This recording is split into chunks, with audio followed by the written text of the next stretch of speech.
मैं 17 साल का हुआ तो फूल बेचने लगा। एक दिन फूल बेच रहा था कि एक 40 साला अमीर मैडम ने अपनी गाड़ी मेरे पास रोक दी और बोली, क्या तुम मेरे घर के नौकर बनोगे?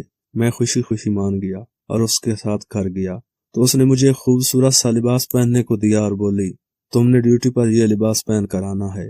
अगले दिन जब मैं काम पर गया तो मालकन मुझे देखकर बोली कि किचन से मिठाई का टोकरा उठा कर ले आओ। जब मैं वो टोकरा लेकर आया तो मालकन के साथ बैठे अमीर और मुअज़्ज़ज़ मर्द मेरे एहतराम में उठकर खड़े हो गए। मुझे बड़ी हैरत हुई कि मैं तो मुलाजिम हूँ, फिर मुझे इतनी इज्जत क्यों देते हैं।